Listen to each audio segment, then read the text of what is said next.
What's going on, world? It is Monday's Wake Up Barstool, which means myself, Brandon Walker, Dave Portnoy, Liam Bluttman, and Meek Phil with you today. Dave had a massive win over the weekend. Patriot Dave continues to steamroll right along as well. Who is the AFC's best team? We'll explore. We got the football G-Spot with Greg Olsen, Coach John Gruden coming up. Coach Gruden also brings us his shred line. We have Brandon's new top 10, as well as his winners, Lucas from the CFB weekend, and maybe the single greatest baseball game we've ever seen, plus ALCS Game 7 tonight. Let's get a ton to get to, and it all starts now on Wake Up Barstool.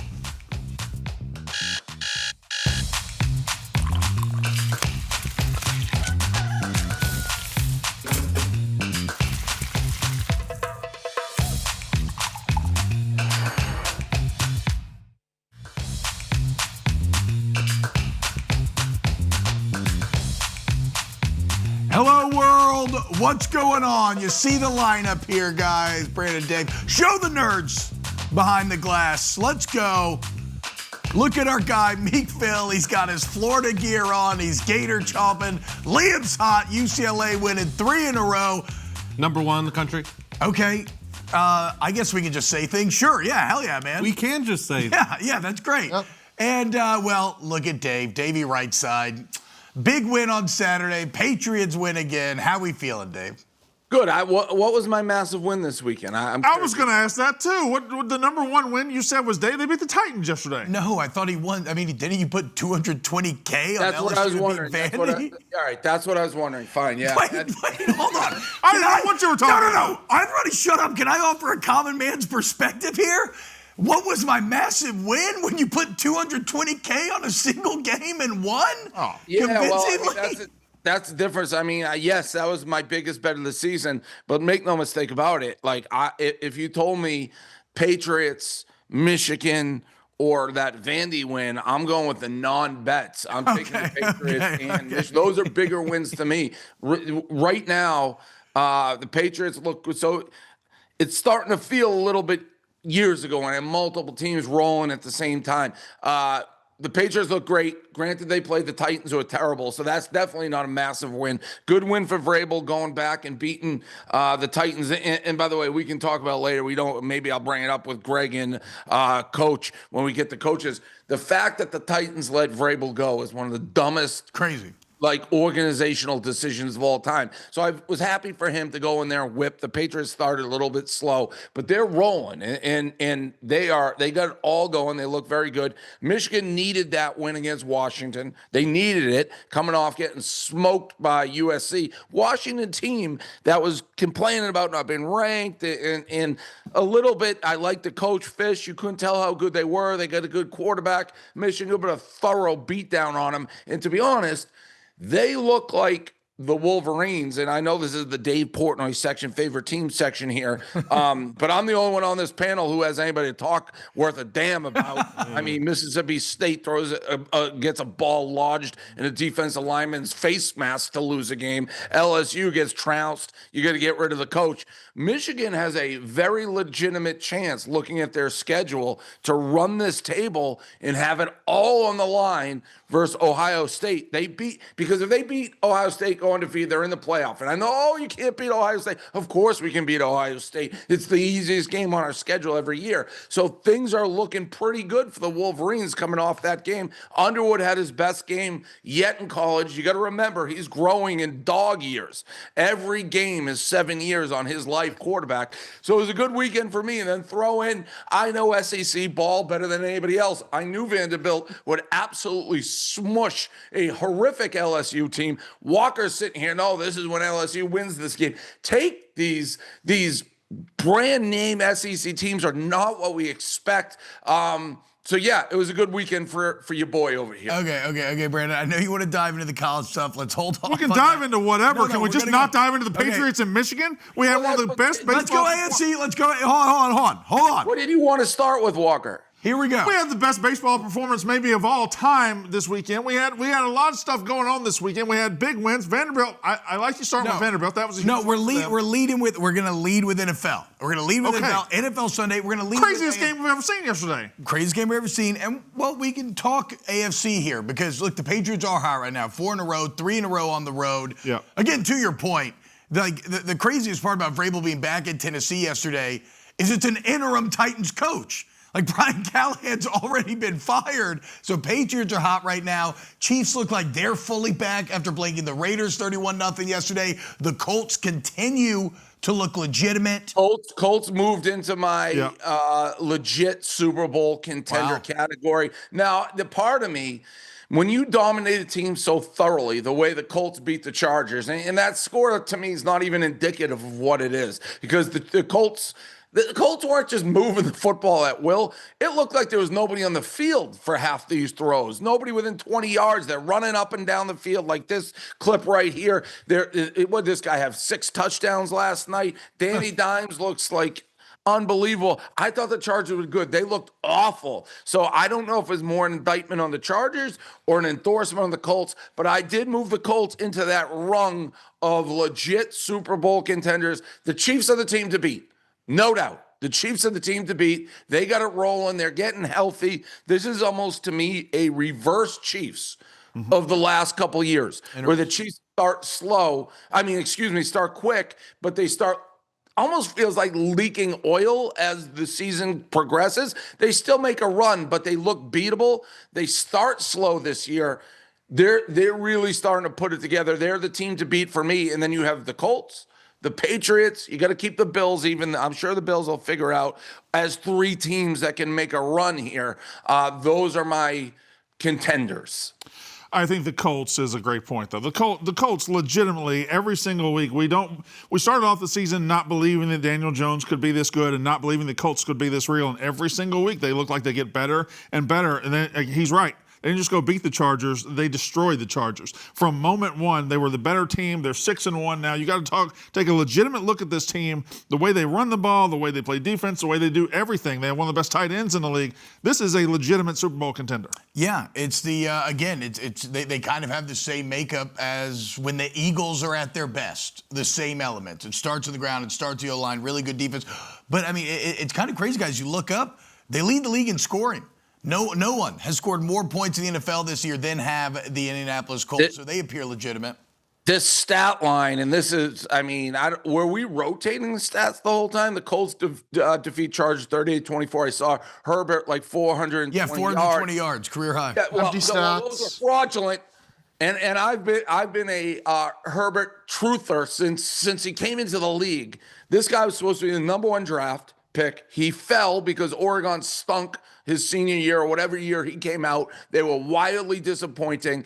And last night was a microcosm of this guy. He had to go score for score to keep them in the game. He threw 2 brutal interceptions. One of them, he misses. I think he missed Ladd McConkey in the back of the end zone. There's nobody within 30 yards of him. Next play throws an interception, and they're down 14-21 the other game. And he piles up these garbage yards in a game that was never close. This guy, great. He's dating a superstar. She's very pretty. Madison Beer. I have her cell phone in her cell phone number in my cell phone at one point too. No Dave, big deal. That's just a fact. That's just a fact. We weren't dating, but I did have the number. Fact. Who cares?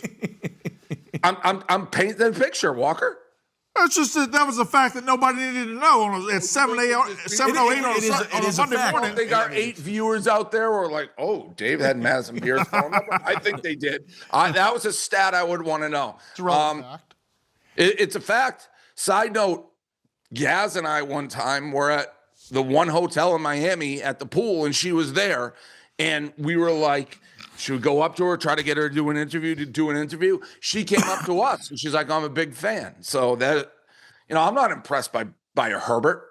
I think I speak for Meek and I when I say thank you, Madison Beer, for being such a big fan of Barstool. We appreciate it. It's well said, Liam. You're right. Thank you. Yeah, we love our fans. We love everybody that supports us here. Overrated. The quarterback is overrated. The Chargers' offensive line is god-awful right now. They're injured all hell. They've lost everybody. They got Austin Decula started tackle. We'll see. But I want to get to what was maybe the most insane NFL game I've ever seen. Definitely the most insane NFL fourth quarter I've ever seen. Before we get to that, T-Bob, can I talk about the Kansas City Chiefs? Oh, yeah, absolutely. Go ahead, Meek, yeah.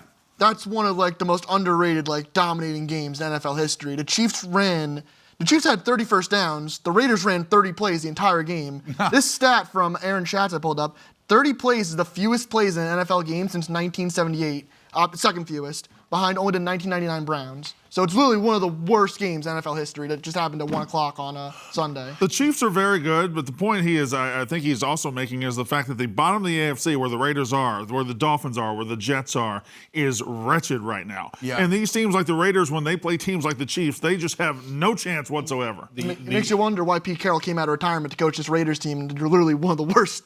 That's literally one of the worst games in NFL history. And I think what's so shocking about it with the Raiders is they looked good to start the season. They looked okay, whatever. And it's like you at least thought that Carroll would bring a level of competency. Like those are kind of the week 1, week 2 takes with the Raiders. And whatever has happened, it is completely falling apart in Las Vegas right now. And I've been a Geno Smith truther forever, too. I'm a firm believer if your quarterback is punched in a locker room, he's never going to have the respect of the locker room. I've been a Geno Smith truther for a long time. Yeah, you see the stat on screen. He only had 67 passing yards.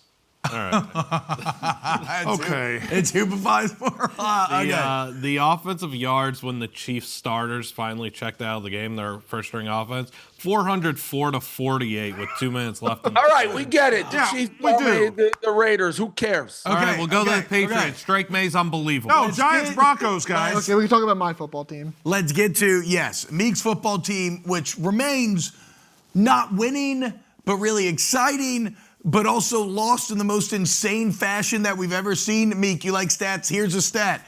NFL teams had won 1,602 consecutive games when leading by 18 points in the final 6 minutes of a game. 1,600. If we apply that to a 17-game schedule, that is 94 full seasons of football. And your team, the Giants, give up 33 in the fourth quarter alone and find a way to become the first to lose it in over 1,600 opportunities. So can I ask you guys a question? Because I was sort of paying attention to this. I kind of tuned in. I saw the Broncos take the lead late. I saw the Giants get all the way down the field and get the lead back. Yeah. And then I saw the winning field goal. What happened? And people are going crazy on social media on Dabble. They want him gone. That's the number one take I've seen. You got to fire him. This is the worst thing ever. You have the clip of the player walking into the locker room, basically being like, you played 8 in coverage. Was there a singular moment that he did something wrong? How does this happen? Well, it all starts when he has Rutgers' backup kicker that has never attempted a 40-yard field goal be our kicker and missed 2 extra points. It's as simple as that. Yeah. Well, and that's because your kicker, who a couple weeks ago on this very program, I was saying if your kicker is hurt, you need to cut the kicker and get a good kicker. And what came home to roost? You can't have a kicker who keeps missing games. A kicker should never be hurt. So I did say that. But okay, so you have a bad kicker. He missed 2 extra points, a field goal, but you're still up 1 billion points. I know people are complaining he went for 2, up 19. I don't know if I have that huge of a problem with that move. I don't know about coaching moves, but the big mistake was the Jackson Dart pick. Yeah. Who was fantastic the rest of the day. He played great. And he honestly made up for it because he went down there and he drove down. He got what should have been the game-winning score. Dave, the defense just fell apart. Listen to this drive chart. I've never seen anything like this. This is the Denver Broncos drive chart for the whole game. Punt, punt, punt, punt, downs, punt, punt. That's through 3 quarters. Right. Then we go touchdown, touchdown, touchdown, touchdown, field goal. So did they just start playing prevent to lose defense? Or Yes. what? They were dropping 8 in coverage and just letting him go down the field. So, I don't know how many times, and again, this is a question for Coach Gruden when we get him. This is when people are like, oh, Dave talks too much, he doesn't know. When I sit here and I say, sometimes fans know more about football than these idiotic coaches. How many times have we all sat here and watch teams go into this prevent defense and bang, bang, bang, bang, bang, down the field they go when the other team couldn't move the ball at all when you're playing your normal defense? you lose track of how many times that happens. So, and this is how things like this happen. You stop bringing pressure. You're afraid of getting beaten deep. But guess what? It was working the whole game. And you switch to these Swiss cheese defenses. Yeah, and Bo Nix is now the first player in NFL history to rush for 2 touchdowns and throw for 2 touchdowns in a fourth quarter. So it is an utter collapse by the Giants, but give Bo Nix. Bo Nix has some magic. I know, Broncos dude. It's quarterback. crazy, Like dude. he looked terrible. He looked awful for 3 quarters. Fourth quarter hits. He's all of a sudden Joe Montana, Michael Vick. He's everything you want. John Elway, the comeback kid. Yeah, and like it was crazy. 33 points. I mean, it requires an epic collapse by the defense, but it also requires the offense to get it going, and this quarterback got it going. Yeah. But again, that begs the question, and I didn't watch because who was watching that closely when it's, a massacre. But if you're not rushing the quarterback and you're playing a Swiss cheese defense, you let a guy get in rhythm, and then it's almost too late. So I just don't keep that pressure. And that's what I don't know, the guy who was walking that clip, who was walking the locker room, I know I'm going to show it later, but he's saying, why are we dropping 8 in Brian coverage? Burns, yeah. Yeah, anybody, if you rush 3, you turn, Mississippi State into the greatest show on turf. Like, you have to rush the quarterback. Yeah, it's an underrated skill for a coach in the NFL to be able to close out a game, right? Yeah. Like, coaches who lose their jobs are the coaches who blow leads, who do this routinely, and this might be a guy who's going to lose his job. Yeah, it's almost the ultimate skill. And who better to ask about that than our coach, Coach John Gruden. We got the football G-Spot coming up next, guys. It's Greg Olsen, it's John Gruden, it's Dave. It's every single week. It's excellent, and it's right here on Wake Up Barstool on FS1. Don't go anywhere. G-Spot coming up next. Gruden will just tell us how great Kirby Smart is.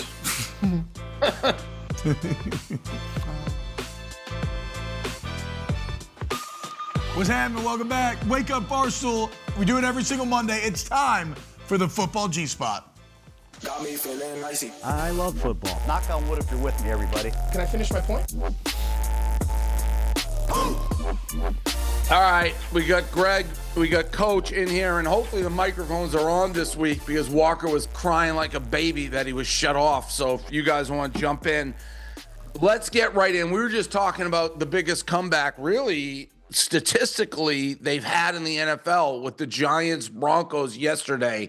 And we were trying to dissect in the last segment, how does that even happen? Like, what the Giants fans are calling for the coach. So I'm going to start with you, Coach Gruden. Is it the coach's fault this happens? How do you blow that type of lead with 6 minutes? We see so many times. I do believe people always say fans aren't smarter than the coaches, and we critique. I see this prevent defense, prevent you from winning, where teams get a lead, they go back, they allow a guy to get hot. How do you blow a lead like this? Well, when you look at it, the clock is the only enemy. When you have a 19-point lead, the clock is the only enemy. It's a 3-possession game. So I think you got to go all the way back to the start of the fourth quarter. When you're on offense, you take that clock down to 3 or 4 seconds, starting at the beginning of the fourth quarter. I think there was another occasion on a 3rd down late in the game. They threw an incomplete pass to stop the clock. You left Denver with a timeout. But you have to milk every single second. And when you lose a game like this, the coach is going to be at fault, but there's a lot of people at fault. And they weren't playing a prevent defense the entire fourth quarter. That vaunted pass rush of the New York Giants, they got to take a big responsibility for this, Dave. These are high draft choices. Dexter Lawrence, Thibodeau, you got Brian Burns, you got Abdul Carter. That's what you're here to do. Close this game out. They did not do it. And Sean Payton's a world championship coach, and they played and called the game differently when they were under the gun. They were a lot more aggressive. They had 4 downs to get a 1st down. The Giants have a lot of people that are at fault today when you blow a lead like that in a game like that. Greg, you ever been part of anything like that? No, it was hard for me. I stopped watching it. I was in the airport. I stopped watching it. They just went up 20-0, and then I saw it was like 28-6 to, or whatever, 28. It was 28-0. I get 28. Well, I saw it was 28. 20-0, and then 28-19, whatever. And I was like, all right, it's over. And then all of a sudden, I checked my phone at the airport. I saw that Denver went back up. I put the game back on and watched it on the plane. And then Dart brings them down. They get the PI call. They go down. They take the lead again with 40 seconds or whatever, 50 seconds. And you're like, all right, could have been a catastrophic meltdown. And then they do that. When I saw them line up with 3 down, no timeouts for Denver, first play of the drive, and I saw them line up with 3 downs, I had like crazy flashbacks. I called their game way back early in the year in Dallas, that they had the game won, knowing Brandon Aubrey's got the best leg in the game. They played super soft coverage there, let them complete a pass. I think it was to Ferguson, get around right around midfield, and then he kicked the 64-yarder to force overtime, and they lost. So they've done this now a couple times at the end of the game. And Coach is right, though. Like, when you have that big of a lead, you're just doing a math equation about how many possessions your opponent needs. Then you factor in that the Giants actually scored again, which makes the math even that much harder to believe that you give up that lead. You need to milk every second off the play clock. You don't need to go into burn the clock mode on offense, but you do need to work the play clock. They clocked that ball to kick the field goal with 2 seconds left. You know how many plays were run in that fourth quarter to burn 2 seconds and you win the game? So I think Coach is right about management, players. That's a complete team organizational failure. Kickers, extra points. They went for 2, which cost them, when they were up 19, they went for 2 to Did make you it have a problem with 21. that? I didn't have a problem with them going for 2 there.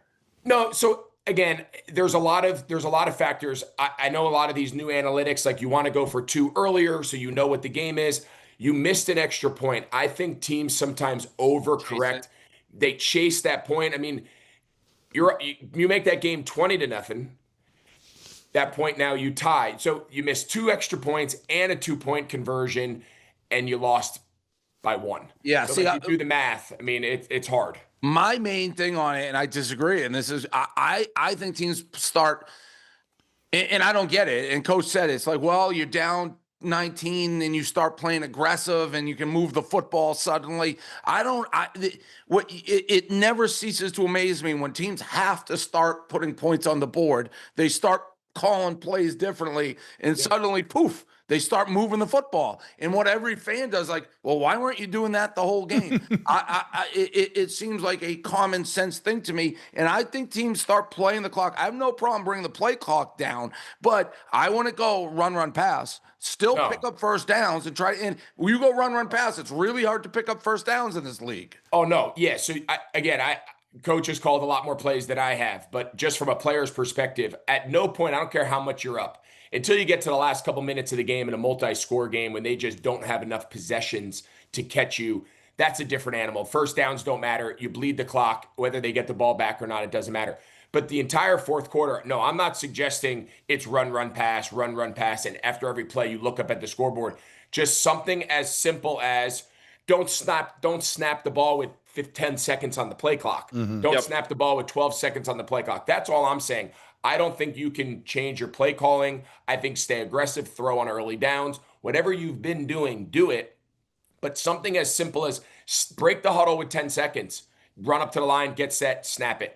That's easy to do. You can do that in middle school football. So that, I think they needed to do more. I didn't watch every second of the game to know whether or not they did it on every snap or some snaps, but you're talking 2 seconds you needed to burn out of that entire game, and you win. The flip side of that. Look at it like this, too. I mean, you're in a 4-corner offense. You saw this with North Carolina basketball when Dean Smith was the coach. You get everybody on the sideline. You say, look, we're in the 4-minute drill a little earlier than we thought we'd be, but we're going to stay in bounds. You got to emphasize to your players, stay in bounds, keep the clock running. If you do throw the ball, high percentage passes. We got to keep the clock running. I saw this in the Super Bowl when Portnoy was doing cartwheels after New England came back to beat Atlanta. They're snapping the ball too early. You got to snap the ball within 4 or 5 seconds. The only enemy is the clock. And let me be honest with you, too.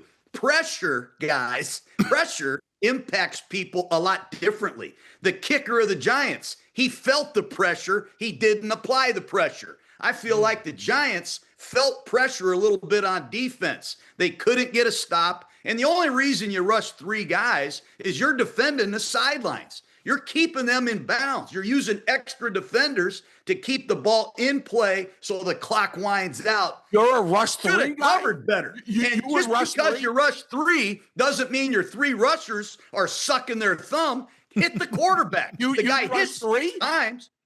You would rush 3? I'm not saying I would always rush. Because they're going to There take is a all those place to college rush jobs and start crossing you off the list if you're saying you're rushing 3. Oh, I said there's a place for it. When you have no timeouts and just seconds left, you should never give up a 25-yard play, back-to-back plays, when you got 8 guys in coverage against 4 eligible receivers. No way. Kirby's got an assistant coaching job for him.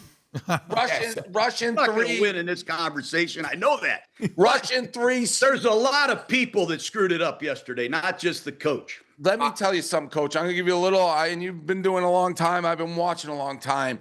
Pressure will make you get the football out faster. If you sit there with 3 and let them go downfield, I bet if we had a mathematical nerd who did math, how many teams had blown leads, and you tracked it to how many pass rushers they would have, almost 97% of the time it's rushing 3. Even the Giants guy in the locker room was yelling it when they're walking in. Do we have that clip? He was literally yelling it to nobody. We're dropping 8. He's yelling it walking in. Play that clip if we have it. I guess we. There it is, dropping 8 coverage. He's talking directly at you. You know what? If they'd have played man-to-man and brought 4 or 5 guys and thrown it over somebody's head, you guys would be on here bitching about that. You know, the bottom line is you got to play the defense that's called, and you got to play it with great detail. And the Giants didn't do it. Period. End of story, and they paid for it. I like watching Greg Olsen's face while Dave Portnoy explains to John Gruden how to coach football. I love it. Go, Greg. No, listen, my first reaction when I saw them line up 3 was like, oh no. Yes. And now let me just say this. I'm not also of the school of thought where there's only one way to do it, right? It's not you can never rush 3, you only can play zone, you can't play man. I think teams need to do what they do. And when you watch this Giants game, I've only had them once this year, but I've watched pieces of different games. If you say, okay, what is the strength of my defense? With the game on the line, I'm going to lean into the strength of my defense, and that's going to where we're going to hang our hat. And if we lose, we lose. The strength of that defense is the front. The strength of that defense is their 4-man rush. The strength of that defense is getting after the quarterback. So with the game on the line, me personally, I'm going to lean into what we do best, which is get the ball out of the quarterback's hand, rally tackle, and get that. And to Coach's point, keep that clock rolling, make them get up. And if they clock it, they clock it. They might have a play or 2 left. If I'm a coverage team and the best players on my team are my back end and my secondary defenders, and they really play zone concepts well, or they really play man defense, whatever their strengths are, that's going to be my game on the line call. So I'm always of the, when all hell breaks loose, what is the strength of that unit? And I'm going to pin my hopes on that. And if I go down, I'm going to go down swinging with what I do well. I don't think that's what the Giants do. Again, I didn't watch the whole game. I don't think they lined up with 3 down rushers the entire game. I think that was the only snap. So you just played an entire game, and with the most critical moment, the drive starter of a 2-minute drive, number 1 play of a 2-minute drill, you did something you haven't done all year. That's my bigger issue. Whether it was 3 or 4, it was just out of ordinary. Yeah. You have the statistics of how many sacks T-Bone, how many times did they sack this Bo Nix in the 4th quarter? How many times did they hit Bo Nix with this vaunted 4-man rush you guys are talking about? I watched them against Dallas, Dave. They had a big lead. They couldn't get anything done, and I watched the tape with this vaunted 4-man rush. When we had Simeon Rice and Sapp, we had no doubt we were going to hit the quarterback and end the day. Watch Micah Parsons yesterday, what he did for Green Bay. He ended the day. That's what you're paid to do. I want to know how many sacks, how many hits they had on Bo Nix in the 4th quarter, because he put together the most historic 4th quarter in history. He threw for 2 and ran for 2. Where were they? I want to hear that stat. Yeah, well, I'd like to see what defense is. I'm curious what they dominate for three quarters, and they start looking at the clock and play differently. And by the way, Brandon Walker, you should be on the other side. I've said this a million times. Well, I've never played the game, and these guys we got a Hall of Fame coach and a Hall of Fame player, and we got this, and I can't say this. Well, if these executives, all these players are so smart, you tell me, how did the Tennessee Titans fire Mike Vrabel? Somebody who had an NFL job, somebody somebody who's getting paid to be an expert in the NFL fired a coach who everyone's like, are you nuts firing this guy?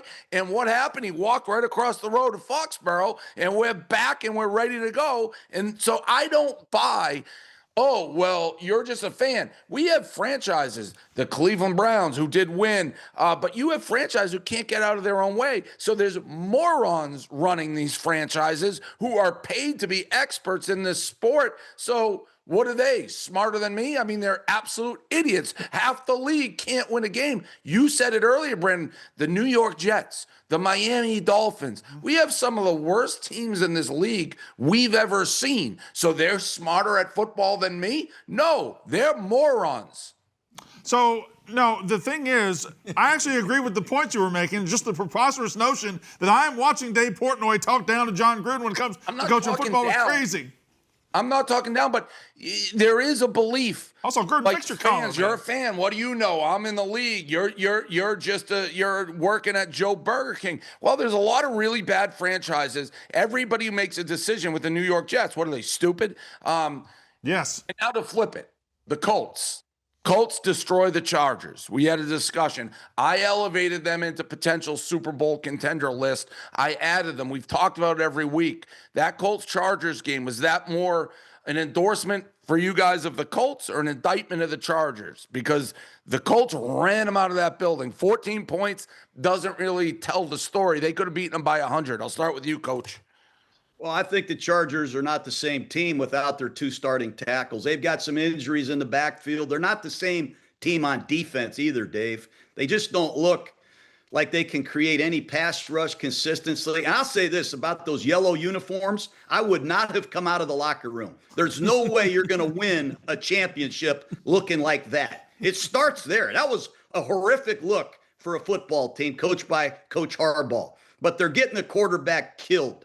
If it's not for Herbert, this team doesn't win a game. I mean, they were lucky to beat Miami last week. They were down by a point or two with 50 seconds left. And if Miami doesn't blow that game, this team has lost 4 straight games. But I think the big story is the Colts. Daniel Jones has come back to life and carried this team. And Shane Steichen, when I watch all these tapes, whatever it's worth, Shane Steichen's as good a play caller and play designer as there is in football. He's done a hell of a job.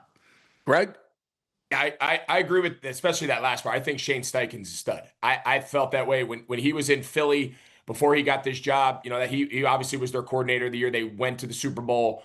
We covered that with them. Obviously they lost, but like you walked away from talking to him, being in those production meetings, and you walked away saying, okay, this guy's got a pretty good feel of not only X's and O's, not only football, but managing quarterbacks, managing personalities, messaging.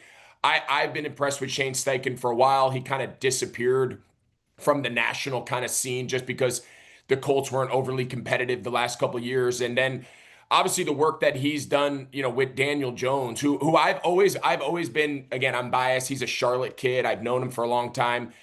I've always thought Daniel Jones was better than the product that was going on, you know, in New York. You know, partly his own doing, but also partly just the chaos of what was going on around him. I'm happy that he has gotten there. It kind of reminds me of like a Darnold with Kevin O'Connell type idea where the right player in the right system with the right type of coach that understands which buttons to push and levers to pull, bring out the best.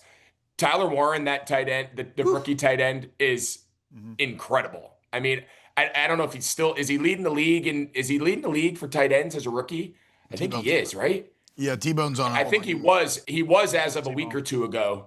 But anyway, I mean, he is a flat out stud. He can do a lot in the passing game. He's good enough that they can keep him in the field, keep him on the field in the run game. Obviously, Jonathan Taylor and them. So I think for as good as the Chargers looked early, and they've kind of regressed, Coach mentioned all the injuries and whatnot, I think one of the best stories in just the entire NFL is Daniel Jones, Shane Steichen, and the Indianapolis Colts, because I think they're for real.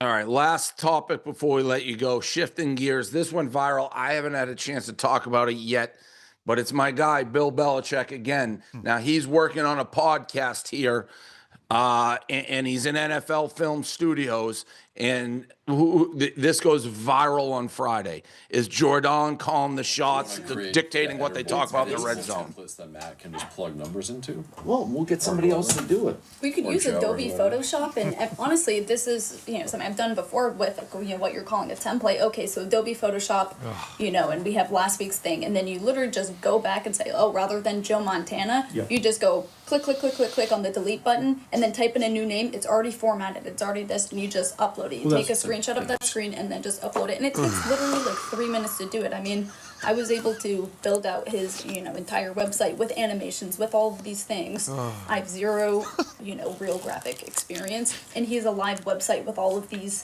things on it. It was just a matter of pressing some things around. It's like, oh well, if you don't like that, we'll just How long is this clip? right. So Yeah, we couldn't can kill the clip. It's pretty elementary. We didn't even get the red zone. Now I want to start here.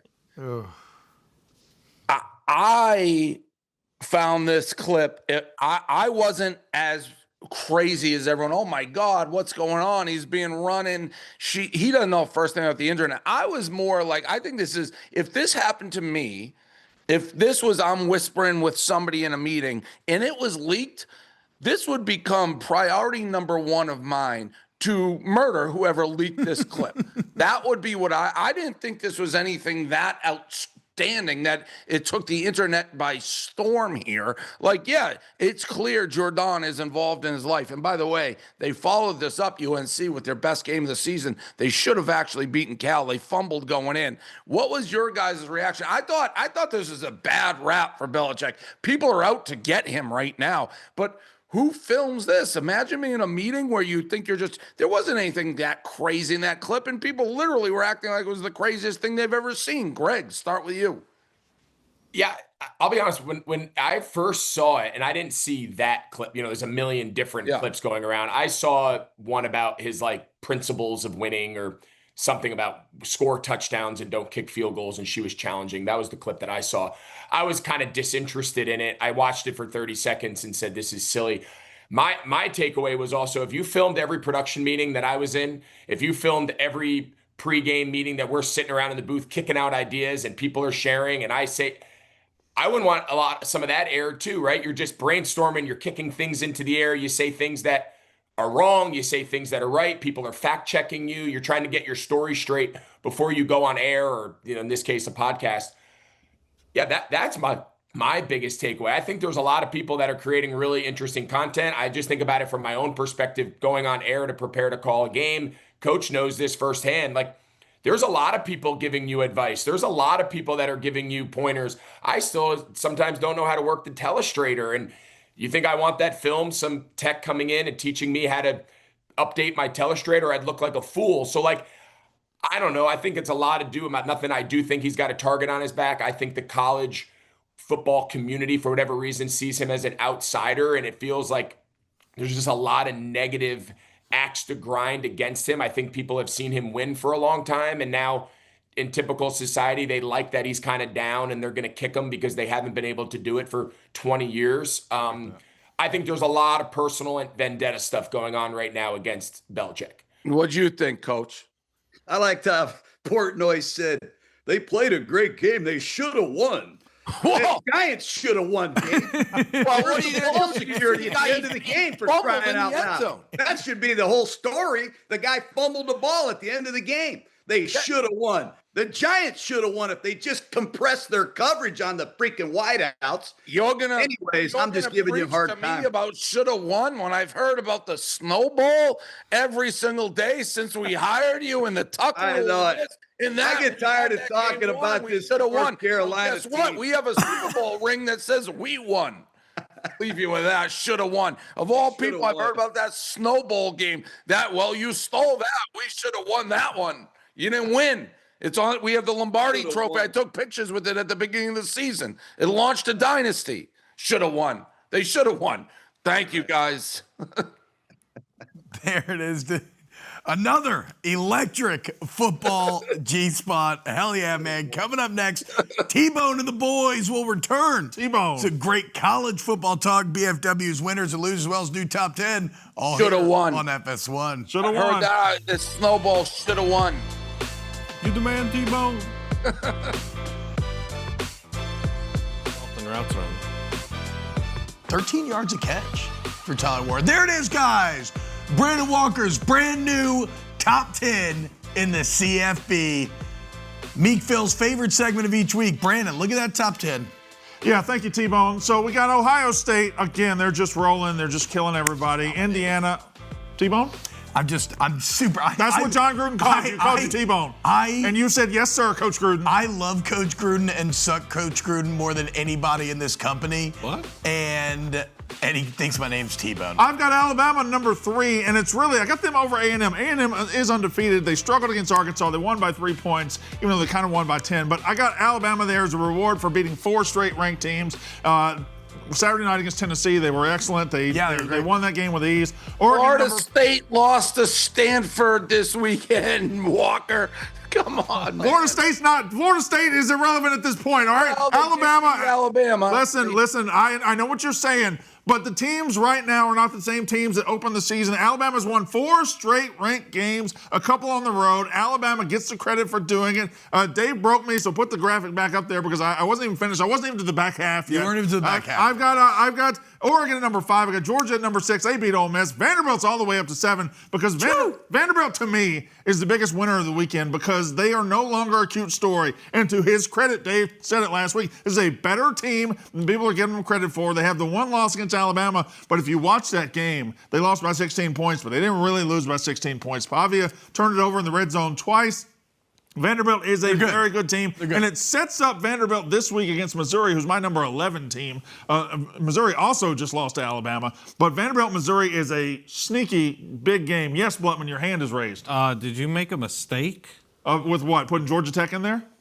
Well, yeah. Where he is plummeted Miami into like number 93. Where's Miami? Miami's like 11, 12. I did. Miami's not 11. You said someone else number 11. That's fine. I did. You said Missouri 11, Notre Dame 12. So that's fine. BYU. I did put them right outside. Miami didn't fall far. I think Miami's still in shape. They fell very far. They were number 3. Number 2. I love you, Brand Walker. This is not my segment to rip you apart. Throwing Miami out to the trash after you had them in the Ohio State tier feels a bit overreactionary to a classic Miami. I would have Friday thrown Ole Miss out, to be fair. It probably is, to be honest. It probably is a little reactionary, but somebody's got to stand up and punish Miami in the short term for losing to Louisville when they had everything to play for. They're at home on a Friday night, and they blow it once again. Miami, what they do. I still think Miami is a very good team. I still think Miami is going to cruise to the playoffs in the ACC, but dang it, Miami, at some point, finish the drill. Finish the drill, Miami. It's not a Miami thing this year. Carson Beck is Carson Beck. Carson Beck with the pressure. Good point. He's going to give you the football. He did it his entire career at Georgia, and that looked like the Carson Beck that played at Georgia, just turning the ball over. What do you have, 4 interceptions? Yeah. Give me a break. You're not going to win games. And by the way, when you lose 24-21, when you lose by a field goal and your quarterback has thrown 4 interceptions, that's tough. That's all in the quarterback. He is who he is. BYU's undefeated. You got to put them up there. Alabama, listen, nobody, and I know the 2 SEC guys aren't going to want to say it. Nobody has a beat on the SEC like this guy right here. I'm calling it every single week. I'm telling you what's happening every single week. Alabama, you have too high. Alabama, like you said, they could have lost to Vandy, 2 turnovers in the red zone. In that game against Tennessee, I mean, what that play call when you go 98 yards the other way, absolutely moronic by Tennessee. Their timeout situation, when you line up with that heavy backfield, but everybody in the world knows you cannot run the football in this down because you don't have the timeouts. If you run it up the middle and get stuffed, it's over. You're obviously throwing the ball, and they sat on the most obvious play and run it back. This flips the entire game on its head. It's a haymaker that ends it. The game's over. The game's over at that point. It's like a knockout punch. Correct. And it was stupid. They probably would have scored if they ran because it would have been so surprising. By the way, total side note, gambling, the end of that game was one of the worst things I've ever sat through in my entire life. I had the over in that game. Mm-hmm. Tennessee, I think conservatively, had 47 plays from the 1 yard line. There was multiple pass interferences in the end zone. And then the play before the running back scores. I've watched the play 100 times. He dives in, the knee never touches. They don't review it. Total side note, that's a gambling rant. But that Alabama-Tennessee, this 37-20, a heck of a lot closer than it actually was. So Alabama, I think, I say it again, there's no supernovas in the SEC. You have a bunch of teams who can beat each other on any given Saturday. I think Vanderbilt, I keep saying that, I think Vanderbilt is going to make a run at this conference. I really believe that. So I'll respond to it rationally because part of what you're saying is correct. There just is no monster in the SEC right now. The SEC, there's a bunch of teams that are about the same level. Alabama, to me, right now, gets the nod over Texas A&M, who's undefeated, because A&M just hasn't impressed me against the worst teams in the conference. They beat Auburn, they beat Florida, they beat us. But that Notre Dame win is a big win. It's a big one. It's a big one, and it props them up to number 4. But to me, I give Alabama the nod because Alabama's going on the road and winning at Georgia. They're going on the road and winning at Missouri. These are very, very tough games. I don't know who the best. I don't know who's going to win the SEC championship. I think at the end of this SEC season, we might have a bunch of 10-2 teams, and then we got to sort it out and send some to the playoffs. I really don't know.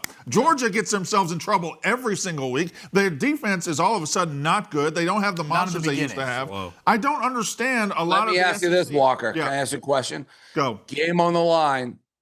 You're down 4. You want Pavia or you want Simpson as your quarterback? I think it's 2 Cadillacs you just asked me about. I think I want Simpson, though. If you remember at Missouri, the 4th and 8, I want the guy who can throw it. Pavia is a gamer and a winner, but I want Ty Simpson. But you're asking me do I want the best quarterback in the SEC or like the 2nd or 3rd best quarterback? So they're both very good. Why it was meant to be a difficult question. I love Pavia. He choked against Bama, but this kid to me, there's something about him. I think 99 out of 100 times he's going to deliver for you with his legs, with his. He's just a playmaker to me. And it's interesting because when you talk coaching vacancies, I think the Vanderbilt coach is obviously a hot name, but he's one of those coaches I can't tell because you take Pavia off that team. Yeah. What do you got? I don't know. But he also went and got Pavia. Like, Pavia wasn't exactly the hottest name in the transfer portal when he went and got him. And he plugged him into the system, and it has been a perfect fit. And look, how he's built Vanderbilt. The front seven's damn good. They're just better everywhere, right? So he's done a great job. But, yes, he got Pavia. It still begs the question, can you find another Pavia? I mean, again, I'll bet on Clark Lee. Give me the guy who found him the first time. I'll bet on Clark Lee at this point, but it's not an easy question to answer. It's impossible. A lot of coaching vacancies going to be out there, including your school. I mean, I got to assume Brian Kelly. I mean, how long does he have there? So spiritually, David Hellman tweeted this, and I agree with him. Spiritually, the Brian Kelly era is completely dead at LSU. There is no belief left. I don't know what that means. Money is pulling out. What I mean is, I don't know if they'll be able to come up. I don't know if they're going to be able to come up with the $50 million to get him out of there. Buy out, schmy out. They'll get the money. They'll get the money. Everybody gets the money. Okay, look, we can have this discussion. I don't know if they will, but what is true is that nobody has any belief anymore. Not the investors, not the fans, nobody. The rats are leaving the ship. It's a disastrous performance by LSU as they get beat down by a Vanderbilt that invests about half of what the Tigers. By the way, Nussmeier had his best game, I thought. He kept that in there. Some pretty good throws. He did. And look, there's a lot to break down, and we got plenty more show to break it down. A lot more NFL, a lot more college football. Still going to get playoff baseball. Hour 2 next, right here on FS1. What's happening, guys? Welcome back. Wake Up Barstool, Hour 2, and what better way to start this hour than by being joined by one of the more innovative, forward-thinking, and quick-thinking commissioners in all of sports. That is Big 12 Commissioner Brett Yormark. Commissioner Yormark, what's going on, man? Thank you so much for waking up with us this morning. Hey, listen, first of all, I'm pleased to be here. I need to ask you a question. Am I the first commissioner from collegiate athletics on this show? You absolutely are. And it kind of, that's part and parcel with the question I wanted to ask you, man, because the Big 12 a few years ago was dead. Lying on the ground, stabbed in the back, reaching the hand out. Nobody wants to help. And then you come in, you strike the TV deal ahead of the Pac-12. You get the 4 corner schools. Really, again, innovative, decisive, take the initiative type of stuff. And now you're thriving. Basketball, football. In your tenure, congrats on the extension, but in your tenure, what do you think you're most proud of thus far? I would say when I look back on it, it's our first 90 days. I've had a lot of mentors throughout my career, and they've all said, define yourself early, right? Make a difference early. And I think we're able to do that. Within 90 days, we did the TV deal with ESPN and Fox. The rationale there, obviously, two biggest platforms, and we wanted them to continue to elevate and amplify this conference. On the heels of that, because we became stable, if you will, we were able to entertain realignment. And then shortly thereafter, we were able to bring the four corners in. So really the first 90 days defined us, as a conference that was going to be innovative. We're going to break some boundaries. We're going to move forward. We're going to be aggressive. We were going to think about things very differently.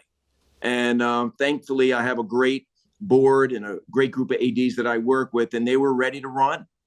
Because as you know, in this industry, things don't get done that quickly. Yeah. They were ready to run. And that, when I look back on, was critical for us to be able to move forward. It's tough for me here because we have the Big 12 commissioner on here, and I think the commissioner of my league, the Big 10, hates my guts. So it's a very interesting dynamic that I deal with. I do have a question for you, Brett. A guy on this panel who considers himself a college football expert. The number one media personality in college football. Put back his top 10.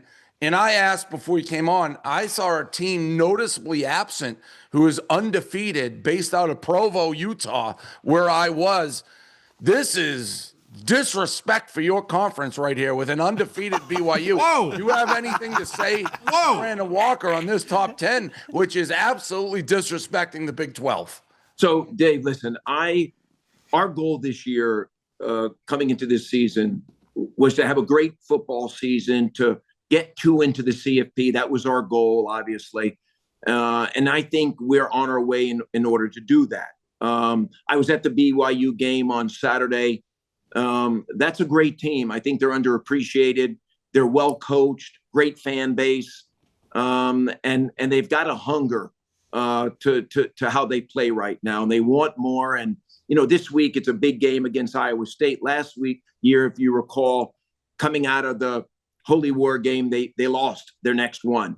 They got to guard against that, but it's okay if they didn't make the top 10 this week. We know how good they are. Top to bottom, we're the deepest conference in America. I said that during media days. I feel that right now. And my expectation is we'll get 2 into the CFP. And I like BYU. I think they're playing great right now, and they're an undefeated team in our conference, the only one. So when do you have to start rooting for teams? Because knowing that, and maybe you don't have rooting. I see Walker, you can ask the next question. But Texas Tech loses for the first time at Arizona State. As a commissioner, knowing that's your goal, I want 2 teams in the playoffs. Is that a bad loss for Texas Tech? Or is, when do you start being like, I need this team to win, I need that team to win, if you're gunning for those 2? Because Texas Tech, you want to undefeat Texas Tech, they move. 1 loss, does a 2-loss Texas Tech team get in? As a commish, how do you look at that? Well, listen, I want all of our teams to be successful. It was a great win by ASU, obviously, at home. Texas Tech is having a great season. They're off to their best start after 7 games, I think, since 2013. 1 loss doesn't define a team. And I'm excited about who ultimately will land in Arlington. And if things play out the way I expect, again, we expect to get 2 into the CFP this year. We think we're going to earn it. All right, Walker, what do you got? Yeah, Mr. Commissioner, first of all, our colleague there did a poor job of introducing me. I'm the number 1 college football media personality in the entire world, and I think I should have gotten credit there. When you look at my top 10, I look at Texas Tech, and I see a team that lost the other day because their backup quarterback had to play. Yeah. I see a team who is still very good. I see a team who's still a class of the Big 12, and I rewarded them, and I said, hey, I am not just going to look at your win-loss record. I'm going to see that you're one of the best teams in the country, and I kept them there. And it was at the expense of BYU. BYU is going to work their way in there eventually. But forward-thinking me gave credit to the Big 12, credit to Texas Tech for still being one of the 10 best teams in the country. I'll take your thanks right now. And I appreciate that. Thank you very much. Well, he's going to use that against you, though, come selection time, because you could have an undefeated BYU and go, well, I don't think they're that good, so I'm not going to put them in. He just tried to sandbag you right there, which is fine. It's not sandbagging at all. It's simply giving credit to Texas Tech. You have to have BYU ahead of Texas Tech right now. You have to. They're undefeated. Texas Tech lost. I don't have to do anything. I can do whatever I want in my top 10. Now, You do whatever you want in your top 10. So, guys, let me just tell you this. And I appreciate everything you guys do. We love this Barstool partnership. I want to just say that to your fans. It's been fantastic for us. Yeah. And you're reaching audiences that we typically don't reach. We love that 18 to 34 demographic, which you guys, do so much with. And we love getting in front of that, that younger fan. And I want to just thank you on behalf of the conference on everything you're doing. Dave, you've been terrific on campus. You're giving each of our campuses that you've been on truly an infomercial. And you're showing, the best of these schools and what they have to offer. So I want to thank you for that.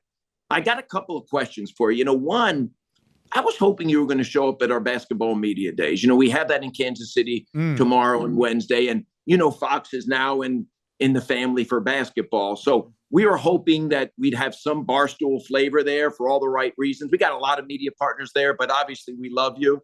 So if not this year, certainly in the future, we'd love to have you.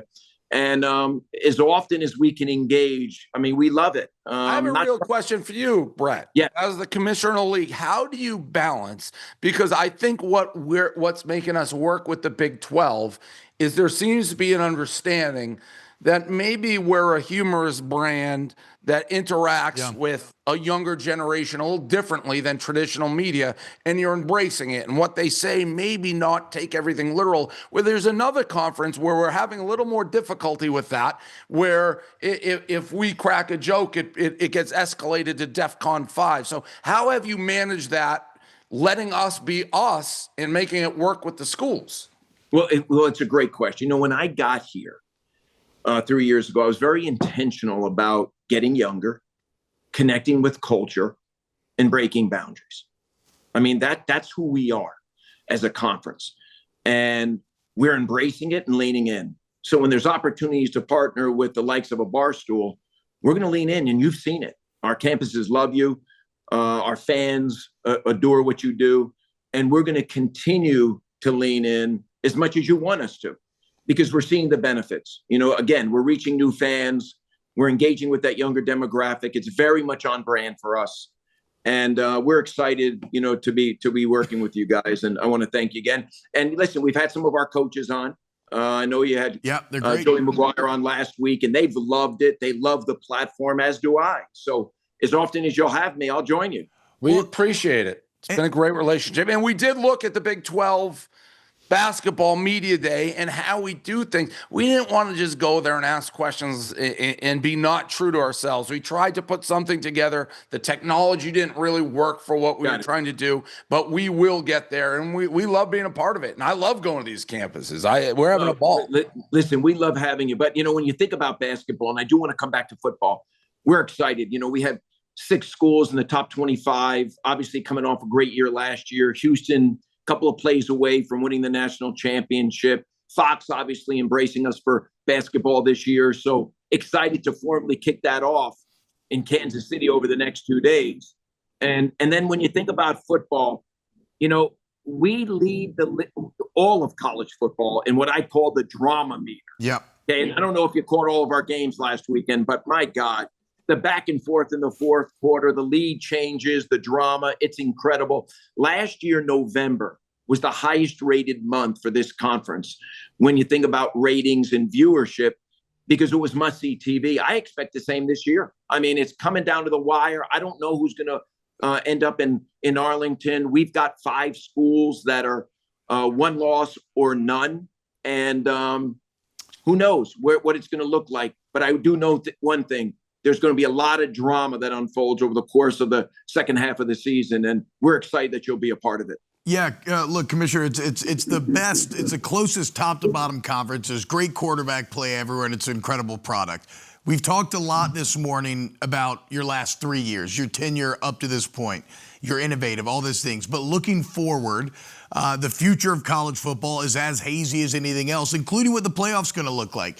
And you're someone who, despite what many would think, you've argued against this auto bid format, this 4 for the SEC, 4 for the Big Ten, then 2 and 2 for the ACC and Big 12. And I guess my question to you is, you sit here and say, we want to get 2 teams in, right? Well, a lot of people kind of have you in their mind limited as one. Why do you prefer that 5 and 11 model with 11 at-large bids when a lot of people are telling you that's not going to work out for you? Well, listen, I think in the short term, who knows how it's going to work out. Long term, I think we're setting ourselves up for a lot of success. If you're the commissioner of the Big 12, schools are investing at a high level, and this rev share, in theory, creates a level playing field across collegiate athletics. Why would you cap progress? Why would you cap progress and say you're locked in for the next 6 years with 2 AQs? So from day one, it was all about let's earn it on the field. Whatever plays out, but let's earn it on the field. And I think we've picked up a lot of momentum. And I think the public sentiment agrees with me. Nothing should be predetermined. Let's let it play out on the field. Look at this year alone. There are numerous top 25 teams, top 15 teams that don't exist in the top 25 anymore. Yeah. I think because of roster management in the portal, no one really knows what they have. And now because of rev share, it's a bit of an equalizer across the ecosystem. So I've been just in favor of earning it on the field. There's more parity now than ever before. You guys are seeing it. You speak about it. And I don't want to cap our progress moving forward. I'm bullish on the Big 12. I'm bullish on the investments our schools are making. And it's playing out each and every week. Commissioner Brett Yormark, can't thank you enough for waking up with us today, man. Very well said. Thank you. And best of luck to the conference the rest of the season. Thank you, guys. I love you guys. Thank you for all you do for us, okay? Thank you. Thank you. Thank you, sir.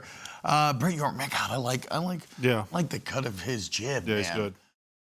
We got to talk coach openings in college football right now. Brandon, you have ranked these openings, see if Coach agrees, but we're talking right now. Florida, Penn State, Arkansas, Oklahoma State, Virginia Tech, UCLA, Stanford, Auburn's in play. LSU could potentially be in play.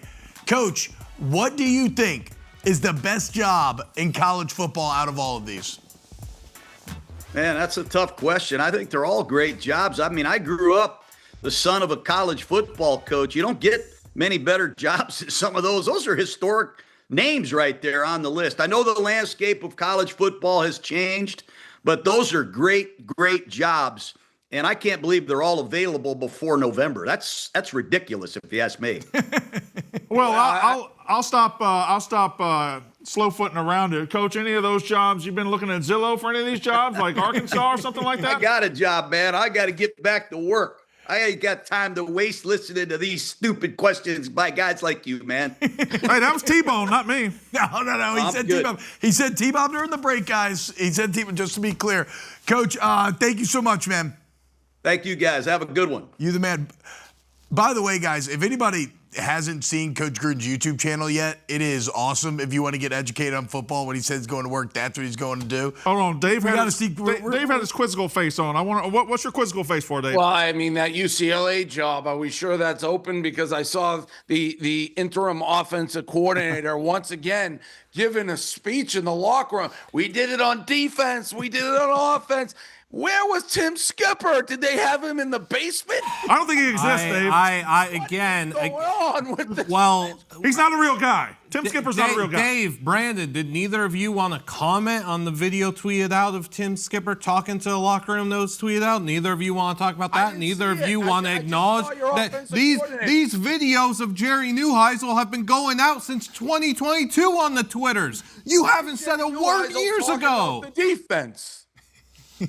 I wish that you had a guy like Jerry Neuheisel in your program that could just be the face of it, live, breathe, die by it, bleed that program's blood.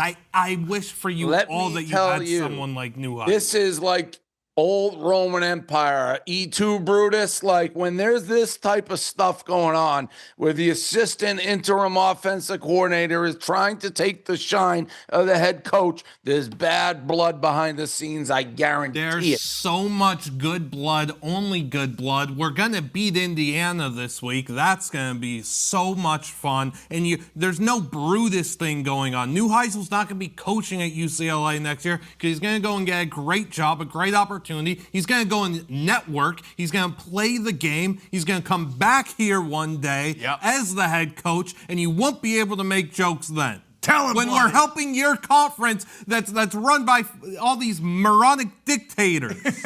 Tell him, Bloody, get out of his ass. All right, Brandon, back to your coach openings. This is a list that has caused much disconsternation on Twitter. You have Florida ranked number 1, Penn State 2, Arkansas 3. Dave, accurate top 3 jobs there. Is the belief that Florida, you can recruit in Florida? Is that why Florida is the one? Because I don't see it in this day and age. I think Penn State is number 1 for me. I like Arkansas. I think is a cool spot. Listen, Virginia Tech. I think you can win at Virginia Tech. They got money now. They raised like the $50 million or whatever. You come in and enter Sandman. I don't believe they have any academic requirements there. There's not much. Football is king. But I would put Penn State number 1 clearly. Yeah, I think number 1 and number 2 are very close, and they're extended. They're separated away from everybody else. I just choose Florida because you don't have to leave your backyard to recruit. Yeah, you can put a 3-hour circle around Gainesville and put together a national championship roster. Whereas at Penn State, you do have to throw the national blanket out there. You do have to go compete with Ohio State. You have to go to people's backyards to recruit. They're both elite jobs. So I think Brandon's being dumb here, and I'll tell you why. All right. This may be held true a decade ago, but I think now everyone's recruiting everywhere. And you look in Florida, I mean, it's not, Miami's up there, but they've been down. There's Florida kids crisscrossing the globe, Texas kids crisscrossing the globe. I don't feel like recruiting is nearly as regional as it was at one point. So just because you're in Florida, I don't know that gives you some huge advantage to get that Florida talent. So Dave's being stupid, and I'll tell you why. He is talking about the top line recruits at the 5-star level, and everybody's going across the country. A kid from California will go to Alabama. A kid from Michigan will go to the LSU. A kid from everywhere will go everywhere else. But when you're building the backbone of your team, when you're building the roster, when you're building positions 30 through 85 or 20 through 85, you are leaning heavily on your geographic footprint. And Florida has a better one than Penn State does. Now, they're both elite jobs. They're both fantastic jobs. Penn State just comes with a lot of baggage. I don't think Florida – we've seen multiple coaches win national titles in the last 30 years at Florida. We haven't seen that at Penn State. Yeah, I think I agree with your points there, Brandon. The only problem that I really had with the list, maybe I wanted to point something out – Oklahoma State at 4, post T. Boone Pickett. Yeah, game changer. That seems like too high. And then Stanford, I think, is too low here. No. Stanford has academic requirements. They just got a $50 million football-only investment. Andrew Luck, GM. It's the only power structure where the GM is above the head coach. Andrew Luck can spur investment. He can get the right guy in there. I think. Is he going to take their tests for him? Maybe they could lower the requirements like other schools. They've never done that. Requirements at Stanford. What do you mean Notre Dame did? No, everybody would have said that Notre Dame would never do it. What do they say about precedent? What is proven? No man considers a course based for himself that has proven profitable to others. Stanford's not doing it. Stanford's not Notre Dame. And I saw Auburn on there. And how much time? I gotta do this Auburn. Go for it. All right. So I'm watching football. I'm in bed. I literally was in bed, lights off, and I had Auburn against Missouri. And the Auburn field goal kicker is missing kicks left and right, chip shots. If we have the clip I made, let's play it. Oh, I don't think we have the audio, but yeah. We don't have the audio. So this was one of, 13 kicks that this guy missed. Now he points to the sky real soon, and it set me off. I literally pulled the covers off right there. And I'm like, I cannot have field goal kickers missing 38-yard field goals, headbutting everybody, pointing to the sky like he made it. Like, if you didn't see the kick, this is in, right? Like, you're watching, this is a made field goal. So, yeah, I bet the game. I took my covers off the bed, walked to the computer with my phone, put it up, made a video, talking over and I literally said, you can't point to the sky. Well, Auburn Nation, the Tigers, who don't have much going for them right now. I had players on the team, fans, all the way down. You scumbag, you piece of crap, How dare you talk about this field goal kicker? Alex McPherson is his name. I had no idea what his name is. The brother of the Bengals field goal kicker, apparently. So they're like, this kid, he's gone through so many medical issues, which he has. I researched. I guess he needed a colon. He was very sick, had to leave football, come back. All accounts, a great story of human perseverance. So that's great, and I'm happy for him. You always root for that. So in that regard, I apologize. I didn't know he went through that. I also have to tell all these Auburn people to shut up. You're watching sports. You don't know the backstory of every single player. I didn't even know his name. I was just saying, I don't like pointing the sky when you miss a field goal, okay? If you think I knew more than that, you don't know what you're talking about. And it is a great story. You're taking it a little personal on a missed field goal. Now, these college kids, they're getting paid. It's basically the pros. I'm watching a game. I'm allowed to comment. That's what I do. I had no idea the backstory. And how long can you not criticize this kid the rest of his life? If he's 72 years old and he screws up, do you go back? Well, he overcame a brutal health scare back when he was 18. At some point, you don't connect the two. You're allowed to criticize. It doesn't take away from the great story, but you Auburn people should be more concerned about being 3-4 than me, who clearly had no clue on the backstory, doesn't know a thing about it, getting all worked up, worry about losing a game again in overtime, worry about whether your coach is going to have the job. You're taking it a little bit personal, I would say, in Auburn. And I liked Auburn. I said it was a great campus and a great school. I didn't know the first thing about it. So if you think you're going to get me and try to shame me for criticizing a point up on a missed field goal, you're out of your mind. Ever so brief recap. He's sorry, but shut up, Auburn. Yeah, I mean, that's a Hall of Fame apology. Don't you think it's going a little bit crazy to tell me like I'm a piece of trash? Hey, I live it every Saturday, Dave. All right, guys. I live it every Saturday. Right here on FS1, it's time to head back to the NFL. Round. We got more games to break down. You still shouldn't put your fingers up when you miss a 38-yarder. I don't care what your background is. I'm happy for him. Obviously, it's a great story. He's sorry. The field goal. Auburn, he's sorry. What's happening, guys? Welcome back, Wake Up Barstool. Back to Sunday, NFL. Some games we have not touched on yet. And let's start here with the Eagles taking care of the Minnesota Vikings. You heard a little bit during Coach Gruden's shred line there. The story here is simply the Eagles throwing the ball, right?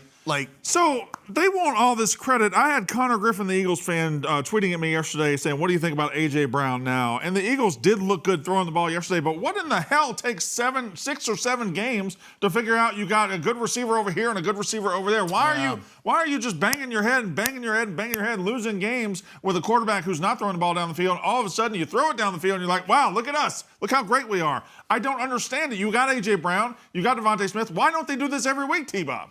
Yeah, no, I mean, it begs the question because we've seen it now, I think, twice this season, and then other times it's just completely absent. But we'll see if they continue going forward. He's a very streaky quarterback. He's been a streaky quarterback all the way through college, where he actually got benched at one point. But when he's hot, he's hot. When he's off, he's off. The Eagles are going to be around at the end. To me, weirdly, the bigger story here, and I don't know how I saw the highlights, is the Vikings, the way they tried to defend the tush push. Did you guys see that? Yeah, the guy laying down on his side, just parallel, because the Eagles are going to be there late. They're going to make another run at a Super Bowl, and the tush push will be a topic of conversation. I'll be interested to see if it ends up working long term or what the response to it is. I like the idea of teams just throwing out a different wrinkle every single week. Of teams just coming and preparing, and they spend 6 days working on the tush push, and they come up, well, what if we have a guy lay down here? What if they have a guy helicopter in? I would like to see what kind of innovations we get with this. It's like throw a guy. Throw a guy Get a defender in motion. Maybe sneak 13 guys in there. I don't know. Just figure something out. Brandon, nothing works. So. Brandon, I'm sure this made you happy. Dak, Cowboys, looking good, dude. 44-22. And here's the deal. CeeDee Lamb's been out. And what you saw in the interim was Dak gain all this chemistry with Pickens. Now Lamb is back. They've already got a dude. The Cowboys defense sucks and will limit them, But this offense is going to give anybody in the NFL trouble as long as those two receivers are healthy. Well, Pickens, to me, is one of the most naturally talented receivers we've ever seen. I don't know why he didn't dominate all the time at Pittsburgh. I don't know why he didn't dominate all the time at Georgia. Like, he's 6'5", 6'6". I know, but still. All because he's cuckoo. He is cuckoo. He's got it in there, and Dallas is getting it out. And listen, I don't want to be a homer, but Dak Prescott is playing at an MVP level. He is playing at an MVP level. He was second in the MVP his last healthy season. Now he's doing it again. I don't know if it's going to matter because the defense is, when they get in big games, the defense is going to give up 40 points and all that. But Dak is fantastic and good for him. Look at the boys backing into the end zone there. Dave, as the resident quarterback expert. Why did you say that? Just because he says it all the time. Okay. He claims to know more quarterback than anybody else will ever forget. Is Brandon accurate on his Dak takes here? Yeah, I think he is. He's having a great season. Numbers always a little bit inflated when you're in shootouts, which he is kind of all the time, but he's playing great football. It would have been interesting to see what would have happened in this game if Jay didn't get hurt. But he's playing great football. There's no doubt about it. Now, to me, the Washington, I don't know how long Daniel said. They said he's having an MRI. Yeah, MRI in the hammy today. Yeah, that's the biggest takeaway because I think a lot of people thought they were a potential Super Bowl contender. They're sitting at 3-4, and your quarterbacks maybe go on the shelf. That's big news. And I'll tell you, I said this coming out of LSU, he was my number one quarterback I wanted out of the draft. So I was on top of that. But he is a frail-looking guy, and he runs the ball a lot, and you worry about injuries with him. He's managed to stay healthy, but his frame, and I even said it yesterday about my guy, Drake May. He was running all over the field, taking some serious hits, and it makes you nervous. You got to stay healthy in this league. Bears take care of the New Orleans Saints 26 was 28. Yeah, 26-14. I was at the game with the Chicago Barstool guys. Very good time. Saints are absolute garbage, but how about the Bears now? Do 4 wins in a row. They got a couple easy games on the schedule. They feel like one of those teams that may not be that good, but is going to win enough to convince themselves they're good, and then they end up being like an okay playoff team down the stretch. Yeah, both them and the Patriots from week 1, major turnarounds. Like the Bears were basically giving up again. Same old Bears. Caleb didn't look good. They lose the Lions by like 60, right? Yeah, it was like 56 to whatever. Yeah, and it really looked like nothing was changing, and here they are sitting at 4-2. And again, the Saints can't beat anybody. They stink. But great start to the season for the Bears. If you told them after that Lions game they'd be 4-2, and it just proves what everybody knows in this league. And it's kind of like you almost mock it, the instant reactions, overreactions. This league, man, they're all paid players, and they're so close and they're so knotted up. A lot of it coaching, playing, but they're looking good. Good for the Bears. I'm happy for people. Yeah, and of course, that was the Dennis Allen revenge game. That defense dominated yesterday. 4 takeaways. I think that's 3 games in a row, at least 3 for the Bears. Brandon, your Dolphins. No, don't do that. Yeah, you're Frank the Tank's Dolphins. Absolutely embarrassed. And look at this from Ian Rapoport. On the Miami Dolphins. From who? Ian Rapoport. No changes are expected at this time. I am told Mike McDaniel somehow just cruising right along as the Browns dominate. I want to use the word cruising. Well, I mean, like that may be a misuse of a word. Okay, fair. I mean that at this point he feels like a man resigned to his fate. He's playing the violin on those 3 guys on the Titanic as it's sinking. Yes, he's done. Sinking right It's just along. a matter of when. Listen, I understand being a bad football team. I don't understand 31-6 to the Browns. The It's Browns, wild. T-Bob, Wild. The Browns. You've got the Browns just absolutely out there doing drills on you. It happened. It didn't happen so fast, but it happened faster than I thought. That they plummeted to the very, very, very, very bottom of the league. This sucks. Another guy that I was right about. I always knew Tua wasn't the guy. I was a Tua truther from day one. We're in Tua hell right now. Yeah, bad day for all the Tuanon guys out there. All right, when we get back, let's talk a little baseball. ALCS Game 7 coming up tonight. And, we got to talk Shohei, bro. The best individual performance you've ever seen. Keep it locked, FS1. Best player of all time. The New York Jets. Wake up, Barstool. Wake up, baseball. World Series almost set. We got a Game 7 coming up tonight. We'll get to the ALCS, but we have to start with Shohei Ohtani. putting together what I would believe to be the single greatest individual performance that we've ever seen in a closeout game. Taking the mound, 6 innings, 0 earned runs, 10 Ks, 2 hits, and then hitting 3 home runs. Guys, he had more home runs than hits allowed. Shohei Ohtani, best game ever. It's not just the best game in a closeout game. It's the best game ever played yes. by a baseball player, and he's the greatest baseball player ever. I don't think it's particularly close.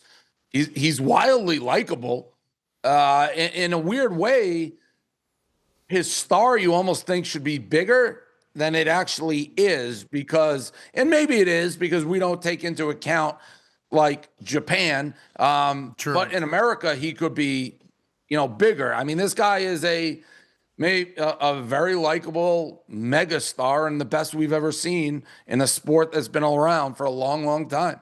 He should be the most famous person on earth. And I don't know if he is, but he should be the most famous person on earth. And it wasn't just the pitching, the 10 strikeouts. It wasn't just hitting. He was hitting bombs, T. Yeah. He's hitting balls out of Dodger Stadium. He's on a night he is getting 10 strikeouts and getting the win. He's hitting balls out of Dodger Stadium. He hits them like the juiced up McGuire ball. It's unbelievable. They're like just these monster fly balls that go out of the park. They're not even close. It literally looks like the roided era. Those McGuire and Sosa home runs where they just out by a mile. So I mean, there it is right there. Think about that. Could you imagine starting the game, you strike out the side, and then go 450? He throws 100 miles an hour, and then he comes and hits balls 500 feet. And it's interesting because Walker, I agree with you. He's that good. He's dominating a sport. But like, if you ask the casual, let's say, woman, I don't 100% know that they know who that is. Where, like, if you ask who's Tom Brady, Michael Jordan, everybody knows. I don't know that he has that type of, and maybe it's more of an indictment on baseball at this point than anything else. But he's that good, and he. Does anyone not like, I guess if you're in his division, like I'm an AL East guy, so he doesn't really affect my day-to-day. If he played for the Yankees, I may despise him, but there's no hate towards him. But there might be some residuals, the people that believe the Dodgers are the new evil empire just pay for everything. There might be some people like that. But as far as the human being, no, I don't know that anybody just likes him. Maybe what holds him back here in America is as simple as the language. It's language. He also did something unprecedented with his deferred payments. Like, he's deferring $68 million a year for the next 10 years. He's only making $2 million a year. No other athlete could do that because no other athlete makes $50 million or whatever Shohei Ohtani makes in endorsements. So there has to be when you look back at it, and it just shows how crazy the sport is of baseball and pitching. But you have Mike Trout, who is in his prime, basically, and Ohtani on the same team. These guys didn't even sniff the playoffs. They had Albert Pujols too on that team. Boy, crazy. Just shows position players. Great. I mean, but this is still a game of pitching and catching the baseball. Ohtani was also, listen, just to talk about that in LCS, it was one of the biggest ass whippings we've ever seen. They killed him for 4 games. Ohtani was terrible in that series until that game. He was 2 for 14 going into that game 4. The odds of him winning MVP, I don't know what they were, but they weren't great. Like, he needed to have that game. One game he won MVP. Now, you know who wasn't terrible, though? Dodgers starters in 10 playoff games, a combined 9-1 with a 1.4 ERA. So, tonight, we'll see a Game 7 for the right to take on the evil empire. And what a Game 7 this is set up to be, guys. In Toronto, it's Toronto's first Game 7 in 40 years. It's the Mariners' first Game 7 ever. It's going to be electric. It's going to be intense. Everything on the line. The Mariners blowing a golden opportunity in Game 6 over the weekend, really just playing a poor game. Errors all over the field. Meek, you got any predicts for tonight? Well, I have some Game 7 stats. Okay, yeah. The home team is 30-29 all time in Game 7. Oh, wow. Closer than I thought. That's not really. 7 of the last 8 home teams have lost. The last time a home team has won in front of their fans for a Game 7, you have to go back to 2012 NLCS for the San Francisco Giants. Oh, wait, my bad. The 2017 Houston Astros who cheated, so that counts. Baseball is one of those sports, you're only as good as the guy on the mound. Mm-hmm. Who knows who comes out, Kirby or Bieber tonight. But, neither of them to me are like these classic hosses. They're not like a Schilling or a Bumgardner or guys that are just Beckett in his prime. Guys that are going to step on them out and just shove and are going to give you like 8 innings. And if you score a run, you're happy. I think this has a chance to be a high-scoring game. But, baseball is, of all the sports, when you get into a Game 7, hockey probably too, I don't really put it on nerves or anything. Somebody's going to get a big hit. Somebody's going to get hot. But there's a lot of luck going on involved tonight. Who has it? Who doesn't? It's not something you turn on. And these teams could play a Game 7 100 times. And 50 of the times the Blue Jays could win, 50 the Mariners. Where you play Game 7 in like basketball, football, I feel like the better team wins most of those times. Here, who knows? Who knows? Well, give me a reason to believe this is not just to crown whoever gets sacrificed to the Dodgers. The Mariners have the better pitching that can match up with the Dodgers. The Blue Jays have the lineup that can match up with them. I also think Dodgers beat either of these teams in 5 games, but tonight just means everything. You never know with baseball. Yeah, and again, I love long-suffering fan bases having chances to reach the promised land, and both of these, especially the Seattle Mariners, I mean, 2 of the longest-suffering out there. Never made a World Series in their entire history. Like, if they win tonight, that's the biggest win in their franchise history. I mean, Eugenio Suarez in the Grand Slam the other day, it's probably the second biggest hit in their franchise, behind Edgar Martinez, who literally saved them from just moving out of Seattle. And so, look, that's all going down tonight. Where? On Fox, guys. Okay, you see right there, 8:08 Eastern is going to be first pitch. It's going to be electric. Oh, speaking of baseball, how about Tony Vitello?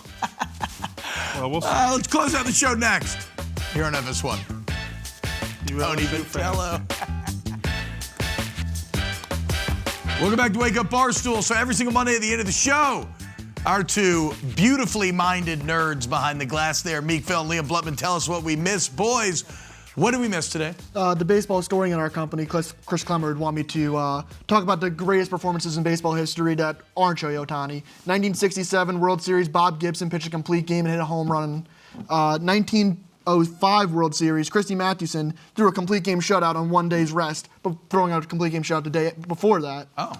And then the 1920 World Series, Stan Kovetsky threw a Game 7 shutout on 2 days' rest, back when the World Series was the best out of 9. So Chris Clemmer would appreciate that. And I also want to shout out... Clemmer literally texted you to do that? No, it's just, I know he would want me to. Got it. Someone tweeted at us, you guys need to call out BFW more. He punishes every team except these overrated SEC teams every time they lose. Why is that? Just because they rank these mediocre SEC teams doesn't mean they're good losses. He punishes every team except for the SEC teams. I like Brandon's fake cry. I punish the SEC teams too. I get on, like I've got A&M behind Alabama. A&M's undefeated. You guys make up this world where I'm anti everybody else and I'm pro SEC. I'm not. I'm anti SEC too. Well, why didn't you rank Washington or Nebraska last week? Because they're both terrible. Did you see Nebraska go on the road and lose to Minnesota? Yeah. Nebraska has been free money. You want to talk Nebraska. Why in the world would Penn State be interested in Matt Rule? Don't know. Good question. I have no idea why that's the guy they've circled so far, because he has done nothing at Nebraska. Because they're friends. I guess Pat Kraft is friends with him, but I mean, Penn State's mad they can't win a big game, so you're going to bring in the guy who really can't win a big game. So I'm not going to do the Monty Quinn thing. I'll leave that to you. Brandon Walker, I'll focus on you. Mississippi State has had the opposing coach fired 3 times in the last 5 years after beating Mississippi State. That is an unbelievable crazy stat. Yeah, if you even let Mississippi State hang around, cherry picked. You guys gonna know good. You guys know good and well. Napier, the decision to fire Napier was made way before that game. It was always going to be that still week. Funny. It was always. I'll hit you with this baseball. And listen, Jeff Lebby, you're doing the right things. I support you're going for it the other day. You were trying to get your kicker closer. The quarterback just made a bad read. He's a great quarterback. You're a great coach. Everything's good. I'll see you Saturday. Dave, hold on, mate. Dave, did you see what happened to Rico Bosco's college this weekend? Division III running back Monty Quinn going up against Rico's school. 20 carries for over 500 yards and 7 touchdowns. It's a scale behavior. College football record. Against Nichols? Yes, against Nichols. Monty averaged over 25 yards a carry. Gotcha culture right here. I'm just saying that. Lincoln Riley 0-6 and his Lincoln Riley is 0-6 in his last 6 at top 25 teams. Loser, 31-16 through his first 47 games as USC head coach. Clay Helton was 32-15. You know what I saw a lot Lincoln of this Riley weekend? did not shake Marcus Freeman's hand. Loser. I saw a lot of teams who are driving the football try to mix in trick plays that just absolutely torpedoed their drive. USC being one of them. If you're running the ball down the throat, throwing with ease and normal, why do you need a trick play? Hey, guys, also, we haven't mentioned him yet. Jeff Brom, another top 5 win. 4 wins when he's not even ranked against top 5 teams. Somebody hire that man. Thank you to everybody for today's show. Thank you, boys. Great job. We'll see you tomorrow for more Wake Up Barstool. Dakota The 10 p.m. Monday Night Football tragedy.